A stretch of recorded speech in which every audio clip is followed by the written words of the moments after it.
ಪ್ರಕೃತಿಯ beauty spot ಅಂತಂದ್ರೆ ಅದು ಚಂದ್ರದ್ರೋಣ ಪರ್ವತ ಸಾಲು. ಈ ಗಿರಿ ಪ್ರಾರಂಭ ಆಗೋ ಜಾಗ ಒಂದು ಕಾಲದಲ್ಲಿ ನವಿಲು ಧಾಮ ಆಗಿತ್ತಂತೆ. ಆದ್ರೆ ಈಗ ಅಲ್ಲೇ ನವಿಲುಗಳಿಗೆ ಸಂಕಷ್ಟ ಎದುರಾಗಿದೆ. ಅದಕ್ಕೆ ಕಾರಣ ಹೆಚ್ಚಿನ ಸಂಖ್ಯೆಯ ಪ್ರವಾಸಿಗರು. ಇದಕ್ಕೆ ಸಂಬಂಧಪಟ್ಟಂತೆ ಒಂದು ವರದಿ ಇದೆ, ನೋಡ್ಕೊಂಡ್ಬನ್ನಿ.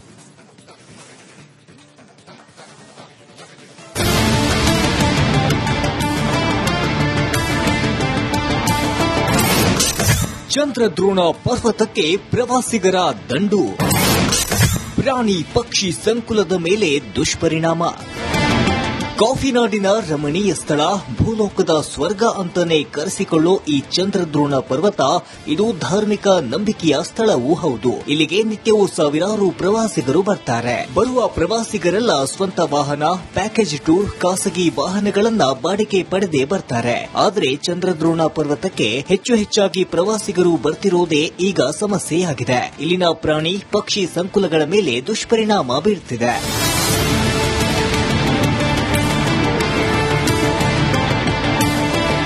ಚಂದ್ರದ್ರೋಣ ಪರ್ವತ ಸಾಲಿನಲ್ಲಿ ವಾಹನಗಳ ದಟ್ಟಣೆ, ಭಾರೀ ಶಬ್ದ, ಹಾರ್ನ್ನಿಂದಾಗಿ ಅಲ್ಲಿರುವ ನವಿಲುಗಳಿಗೆ ತೊಂದರೆಯಾಗ್ತಿದ್ಯಂತೆ. ಈಗ ಐಡಿಪೀಠ, ಮುಳ್ಳಯ್ಯನಗಿರಿ ರಸ್ತೆಯಲ್ಲಿರೋ ಎನ್ಎಂಡಿಸಿಯಲ್ಲಿ ತೊಂದರೆ ಉಂಟಾಗ್ತಿದ್ಯಂತೆ.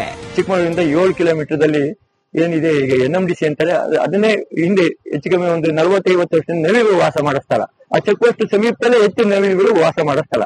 ಜನ ದಟ್ಟಣೆಯಿಂದಲೂ ಆಗಿದೆ, ಮತ್ತೆ ವಾಹನಗಳ ದಟ್ಟಣೆಯಿಂದ ಪ್ರಾಣಿಗಳು ಪಕ್ಷಿಗಳಿಗೆ ತುಂಬಾ ಅದು ಶಬ್ದ ಮಾಲಿನ್ಯದಿಂದ ರಸ್ತೆಗೆ ಬರೋದಿಲ್ಲ. ಯಾಕೆ ರಸ್ತೆ ಅತಿ ವೇಗ ವಾಹನಗಳು ಚಲಾಯಿಸ್ತಾರೆ, ಶಬ್ದ ಮಾಲಿನ್ಯ ಇದಕ್ಕೆ ಅವಂತ ಹೆದರ್ತಾ ಇದ್ದಾವೆ. ಹಾಗಾಗಿ ಅವು ಸ್ಥಳ ಪಲ್ಲಟನೆ ಮಾಡುತ್ತವೆ. ಹಾಗಾಗಿ ಆ ಪ್ರಾಣಿ ನಮ್ಗೆ ಎಷ್ಟು ಮನುಷ್ಯನಿಗೆ ಸ್ವತಂತ್ರ ಇದೆಯೋ ಪ್ರಾಣಿ ಪಕ್ಷಿಗಳಿಗೂ ನಾವು ಸ್ವತಂತ್ರ ಕೊಡಬೇಕು ಅನ್ನೋದು ನನ್ನ ಒಂದು ಅಭಿವ್ಯಕ್ತಿ. ಕೈಮರದಿಂದ ಮುಂದೆ ಇರೋದು ಅದು ಯಾವಾಗಲೂ ಅದೊಂದು ಜನದಟ್ಟಣೆ ಪ್ಲೇಸ್, ಮತ್ತೆ ತಿರುವು ಹೆಚ್ಚು ಕೂಡಿದೆ. ಈ ತಿರುವು ಕೂಡಿದ ಜಾಗದಲ್ಲಿ ಶಬ್ದ ಮಾಲಿನ್ಯ ಮಾಡಬಾರ್ದು. ಯಾಕಂದ್ರೆ ನಮ್ಮ ಸೌಕರ್ಯಕ್ಕೋಸ್ಕರ, ನಮ್ಮ ಎಚ್ಚರಿಕೆಗೋಸ್ಕರ ಪ್ರಾಣಿ ಪಕ್ಷಿಗಳಿಗೆ ತೊಂದರೆ ಕೊಡಬಾರದು ಅಂತ ನಾವು ಹೇಳ್ತಾ ಇರೋದು. ಇನ್ನು ಚಂದ್ರದ್ರೋಣ ಪರ್ವತ ಚೆಕ್ ಪೋಸ್ಟ್ ಬಳಿ ಸಾಲು ವಾಹನಗಳು ನಿಲ್ಲುತ್ತಿದೆ. ಕತ್ತಲಾಗುವವರೆಗೆ ಪ್ರವಾಸಿಗರು ಬರ್ತಾರೆ. ಹೀಗಾಗಿ ಚಂದ್ರದ್ರೋಣ ಪರ್ವತದಲ್ಲಿ ಶಬ್ದ ಮಾಲಿನ್ಯವೇ ಹೆಚ್ಚಾಗಿದೆ. ಇದರಿಂದ ರಸ್ತೆ ಪಕ್ಕ, ಕಾಫಿ ತೋಟಗಳ ಸಮೀಪ ಮುಂಜಾನೆ ಸಂಜೆ ಕಾಣೋ ನವಿಲುಗಳು ಬರ್ತಿಲ್ವಂತೆ. ಒಂದು ಕಾಲದಲ್ಲಿ ನವಿಲುಧಾಮ ಅನ್ನೋ ಹೆಸರಿನಿಂದಲೇ ಕರೆಸಿಕೊಳ್ತಿದ್ದ ಸ್ಥಳದಲ್ಲಿ ಈಗ ಅವುಗಳ ಉಳಿವಿನ ಪ್ರಶ್ನೆ ಎದುರಾಗಿದೆ. ಈ ಶಬ್ದ ಮಾಲಿನ್ಯಕ್ಕೆ ರೋಡಿಂದ ಹಿಂದಕ್ಕೆ ಉಳ್ಕೊಳ್ತವೆ. ಅಲ್ಲಿ ಸ್ವಲ್ಪ ನವಿಲು ಗುಡ್ಡ ಅಂತಾನೆ ಹೆಸರು. ಆ ನವಿಲು ಗುಡ್ಡದಲ್ಲಿ ಸೇರಂತ ಸ್ಥಳ.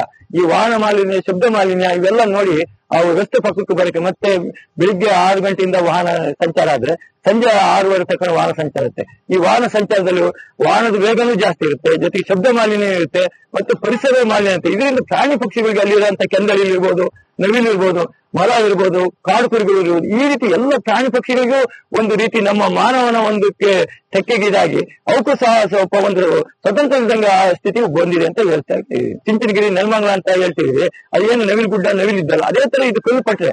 ಆ ಕಲ್ಲು ಪಟ್ರೆ ಇರೋದ್ರಿಂದ ತುಂಬಾ ನವಿಲು ವಾಸ ಮಾಡಕ್ಕೆ, ಮೊಟ್ಟೆ ಗಿಡಕ್ಕೆ, ಅದಕ್ಕೆ ಮರಿಗಳಿಗೆ ಮತ್ತೆ ತುಂಬಾ ಅನುಕೂಲವಾದ ವಾತಾವರಣ ಇದೆ. ಮತ್ತೆ ಪರಿಸರದವಾಗಿ ಒಂದು ಅದಕ್ಕೆ ಸೂಕ್ತವಾದ ಸ್ಥಳ ಅಂತ ಅನ್ಸುತ್ತೆ ಅದು. ಈ ಪ್ರವಾಸಿಗರಿಂದ ಪ್ರಾಣಿ ಪಕ್ಷಿ ಸಂಕುಲಗಳ ಮೇಲೆ ಉಂಟಾಗ್ತಿರೋ ದುಷ್ಪರಿಣಾಮಗಳ ಬಗ್ಗೆ ಅರಣ್ಯ ಇಲಾಖೆ ಯೋಚಿಸಬೇಕಿದೆ. ಇದಕ್ಕೆ ಪರಿಹಾರ ಕಂಡುಕೊಳ್ಳಬೇಕಿದೆ. ಚಂದ್ರದ್ರೋಣ ಪರ್ವತಕ್ಕೆ ಹೋಗುವ ಜನರು ಕೂಡ ಈ ಸೂಕ್ಷ್ಮವನ್ನ ಅರಿತುಕೊಳ್ಳಬೇಕಿದೆ. ಚೇತನ್ ಪದ್ಮಶಾಲಿ, ರಿಪಬ್ಲಿಕ್ ಕನ್ನಡ, ಚಿಕ್ಕಮಗಳೂರು.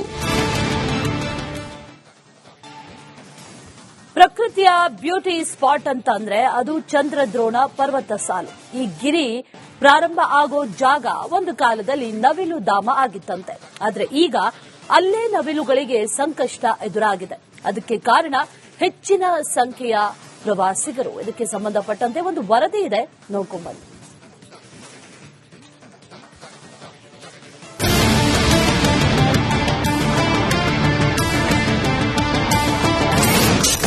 ಚಂದ್ರದ್ರೋಣ ಪರ್ವತಕ್ಕೆ ಪ್ರವಾಸಿಗರ ದಂಡು.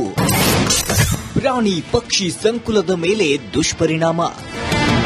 ಕಾಫಿನಾಡಿನ ರಮಣೀಯ ಸ್ಥಳ, ಭೂಲೋಕದ ಸ್ವರ್ಗ ಅಂತಾನೆ ಕರೆಸಿಕೊಳ್ಳೋ ಈ ಚಂದ್ರದ್ರೋಣ ಪರ್ವತ ಇದು ಧಾರ್ಮಿಕ ನಂಬಿಕೆಯ ಸ್ಥಳವೂ ಹೌದು. ಇಲ್ಲಿಗೆ ನಿತ್ಯವೂ ಸಾವಿರಾರು ಪ್ರವಾಸಿಗರು ಬರ್ತಾರೆ. ಬರುವ ಪ್ರವಾಸಿಗರೆಲ್ಲ ಸ್ವಂತ ವಾಹನ, ಪ್ಯಾಕೇಜ್ ಟೂರ್, ಖಾಸಗಿ ವಾಹನಗಳನ್ನ ಬಾಡಿಗೆ ಪಡೆದೇ ಬರ್ತಾರೆ.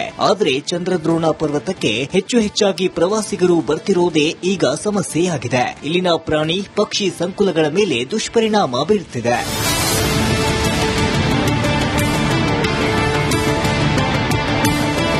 ಚಂದ್ರದ್ರೋಣ ಪರ್ವತ ಸಾಲಿನಲ್ಲಿ ವಾಹನಗಳ ದಟ್ಟಣೆ, ಭಾರೀ ಶಬ್ದ, ಹಾರ್ನ್ನಿಂದಾಗಿ ಅಲ್ಲಿರುವ ನವಿಲುಗಳಿಗೆ ತೊಂದರೆಯಾಗ್ತಿದ್ಯಂತೆ. ಈಗ ಐಡಿಪೀಠ ಮುಳ್ಳಯ್ಯನಗಿರಿ ರಸ್ತೆಯಲ್ಲಿರೋ ಎನ್ಎಂಡಿಸಿಯಲ್ಲಿ ತೊಂದರೆ ಉಂಟಾಗ್ತಿದ್ಯಂತೆ. ಚಿಕ್ಕಮಗಳೂರಿಂದ 7 ಕಿಲೋಮೀಟರ್ದಲ್ಲಿ ಏನಿದೆ ಈಗ ಎನ್ಎಂಡಿಸಿ ಅಂತಾರೆ, ಅದನ್ನೇ ಹಿಂದೆ ಹೆಚ್ಚು ಕಮ್ಮಿ ಒಂದು 40-50 ವರ್ಷದಿಂದ ನವಿಲುಗಳು ವಾಸ ಮಾಡೋ ಸ್ಥಳ. ಆ ಚೆಕ್ ಪೋಸ್ಟ್ ಸಮೀಪದಲ್ಲೇ ಹೆಚ್ಚು ನವಿಲುಗಳು ವಾಸ ಮಾಡೋ ಸ್ಥಳ. ಜನ ದಟ್ಟಣೆಯಿಂದಲೂ ಆಗಿದೆ, ಮತ್ತೆ ವಾಹನಗಳ ದಟ್ಟಣೆಯಿಂದ ಪ್ರಾಣಿಗಳು ಪಕ್ಷಿಗಳಿಗೆ ತುಂಬಾ ಅದು ಶಬ್ದ ಮಾಲಿನ್ಯದಿಂದ ರಸ್ತೆಗೆ ಬರೋದಿಲ್ಲ. ಯಾಕಂದ್ರೆ ರಸ್ತೆ ಅತಿ ವೇಗ ವಾಹನಗಳು ಚಲಾಯಿಸ್ತಾರೆ, ಶಬ್ದ ಮಾಲಿನ್ಯ ಇದಕ್ಕೆ ಅವಂತ ಹೆದರ್ತಾ ಇದಾವೆ. ಹಾಗಾಗಿ ಅವು ಸ್ಥಳ ಪಲ್ಲಟನೆ ಮಾಡುತ್ತಾರೆ. ಹಾಗಾಗಿ ಆ ಪ್ರಾಣಿ ನಮ್ಗೆ ಎಷ್ಟು ಮನುಷ್ಯನಿಗೆ ಸ್ವತಂತ್ರ ಇದೆಯೋ ಪ್ರಾಣಿ ಪಕ್ಷಿಗಳಿಗೂ ನಾವು ಸ್ವತಂತ್ರ ಕೊಡಬೇಕು ಅನ್ನೋದು ನನ್ನ ಒಂದು ಅಭಿವ್ಯಕ್ತಿ. ಕ್ರೈಮರದಿಂದ ಮುಂದೆ ಇರೋದು ಅದು ಯಾವಾಗಲೂ ಅದೊಂದು ಜನದಟ್ಟಣೆ ಪ್ಲೇಸ್, ಮತ್ತೆ ತಿರುವು ಹೆಚ್ಚು ಕೂಡಿದೆ. ಈ ತಿರುವು ಕೂಡಿದ ಜಾಗದಲ್ಲಿ ಶಬ್ದ ಮಾಲಿನ್ಯ ಮಾಡಬಾರ್ದು. ಯಾಕಂದ್ರೆ ನಮ್ಮ ಸೌಕರ್ಯಕ್ಕೋಸ್ಕರ, ನಮ್ಮ ಎಚ್ಚರಿಕೆಗೋಸ್ಕರ ಪ್ರಾಣಿ ಪಕ್ಷಿಗಳಿಗೆ ತೊಂದರೆ ಕೊಡಬಾರದು ಅಂತ ನಾವು ಹೇಳ್ತಾ ಇರೋದು. ಇನ್ನು ಚಂದ್ರದ್ರೋಣ ಪರ್ವತ ಚೆಕ್ ಪೋಸ್ಟ್ ಬಳಿ ಸಾಲು ಸಾಲು ವಾಹನಗಳು ನಿಲ್ಲುತ್ತಿದೆ. ಕತ್ತಲಾಗುವವರೆಗೆ ಪ್ರವಾಸಿಗರು ಬರ್ತಾರೆ. ಹೀಗಾಗಿ ಚಂದ್ರದ್ರೋಣ ಪರ್ವತದಲ್ಲಿ ಶಬ್ದ ಮಾಲಿನ್ಯವೇ ಹೆಚ್ಚಾಗಿದೆ. ಇದರಿಂದ ರಸ್ತೆ ಪಕ್ಕ, ಕಾಫಿ ತೋಟಗಳ ಸಮೀಪ ಮುಂಜಾನೆ ಸಂಜೆ ಕಾಣೋ ನವಿಲುಗಳು ಬರ್ತಿಲ್ವಂತೆ. ಒಂದು ಕಾಲದಲ್ಲಿ ನವಿಲುಧಾಮ ಅನ್ನೋ ಹೆಸರಿನಿಂದಲೇ ಕರೆಸಿಕೊಳ್ತಿದ್ದ ಸ್ಥಳದಲ್ಲಿ ಈಗ ಅವುಗಳ ಉಳಿವಿನ ಪ್ರಶ್ನೆ ಎದುರಾಗಿದೆ. ಈ ಶಬ್ದ ಮಾಲಿನ್ಯಕ್ಕೆ ರೋಡಿಂದ ಹಿಂದಕ್ಕೆ ಉಳ್ಕೊಳ್ತೇವೆ. ಅಲ್ಲಿ ಸ್ವಲ್ಪ ನವಿಲುಗುಡ್ಡ ಅಂತಾನೆ ಹೆಸರು. ಆ ನವಿಲುಗುಡ್ಡದಲ್ಲಿ ಸೇರಂತ ಸ್ಥಳ. ಈ ವಾಹನ ಮಾಲಿನ್ಯ, ಶಬ್ದ ಮಾಲಿನ್ಯ ಇವೆಲ್ಲ ನೋಡಿ ಅವು ರಸ್ತೆ ಪಕ್ಕಕ್ಕೆ ಬರಕ್ಕೆ, ಮತ್ತೆ ಬೆಳಿಗ್ಗೆ 6 ಗಂಟೆಯಿಂದ ವಾಹನ ಸಂಚಾರ ಆದ್ರೆ ಸಂಜೆ 6:30 ತನಕ ವಾಹನ ಸಂಚಾರ ಇರುತ್ತೆ. ಈ ವಾಹನ ಸಂಚಾರದಲ್ಲಿ ವಾಹನದ ವೇಗನೂ ಜಾಸ್ತಿ ಇರುತ್ತೆ, ಜೊತೆಗೆ ಶಬ್ದ ಮಾಲಿನ್ಯ ಇರುತ್ತೆ, ಮತ್ತೆ ಪರಿಸರ ಮಾಲಿನ್ಯ ಇರುತ್ತೆ. ಇದರಿಂದ ಪ್ರಾಣಿ ಪಕ್ಷಿಗಳಿಗೆ ಅಲ್ಲಿರುವಂತ ಕೆಂದಲಿ ಇರ್ಬೋದು, ನವಿಲು ಇರ್ಬೋದು, ಮೊಲ ಇರ್ಬೋದು, ಕಾಡು ಕುರಿಗಳು ಇರ್ಬೋದು, ಈ ರೀತಿ ಎಲ್ಲ ಪ್ರಾಣಿ ಪಕ್ಷಿಗಳಿಗೂ ಒಂದು ರೀತಿ ನಮ್ಮ ಮಾನವನ ಒಂದು ತೆಕ್ಕೆಗಿದಾಗಿ ಅವಕ್ಕೂ ಸಹ ಸ್ವಲ್ಪ ಒಂದು ಸ್ವತಂತ್ರ ಇದ್ದಂಗೆ ಆ ಸ್ಥಿತಿ ಬಂದಿದೆ ಅಂತ ಹೇಳ್ತಾ ಇರ್ತೀವಿ. ಚಿಂಚನಗಿರಿ, ನೆಲಮಂಗಲ ಅಂತ ಹೇಳ್ತಿದ್ವಿ. ಅದೇನು ನವಿಲುಗುಡ್ಡ, ನವಿಲಿದ್ದಲ್ಲ, ಅದೇ ತರ ಇದು ಕಲ್ಲುಪಟ್ರೆ. ಆ ಕಲ್ಲುಪಟ್ರೆ ಇರೋದ್ರಿಂದ ತುಂಬಾ ನವಿಲು ವಾಸ ಮಾಡಕ್ಕೆ, ಮೊಟ್ಟೆ ಗಿಡಕ್ಕೆ, ಅದಕ್ಕೆ ಮರಿಗಳಿಗೆ ಮತ್ತೆ ತುಂಬಾ ಚೆನ್ನಾಗಿ ಅನುಕೂಲವಾದ ವಾತಾವರಣ ಇದೆ. ಮತ್ತು ಪರಿಸರವಾಗಿ ಒಂದು ಅದಕ್ಕೆ ಸೂಕ್ತ ಸ್ಥಳ ಅಂತ ಅನ್ಸುತ್ತೆ ಅದು.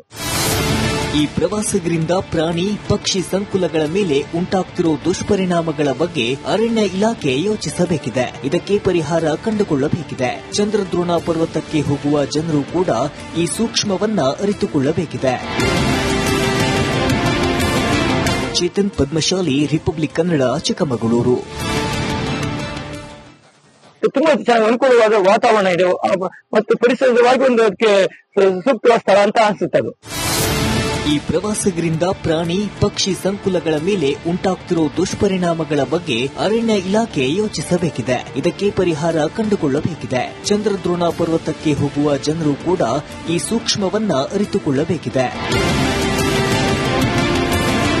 ಚೇತನ್ ಪದ್ಮಶಾಲಿ, ರಿಪಬ್ಲಿಕ್ ಕನ್ನಡ, ಚಿಕ್ಕಮಗಳೂರು.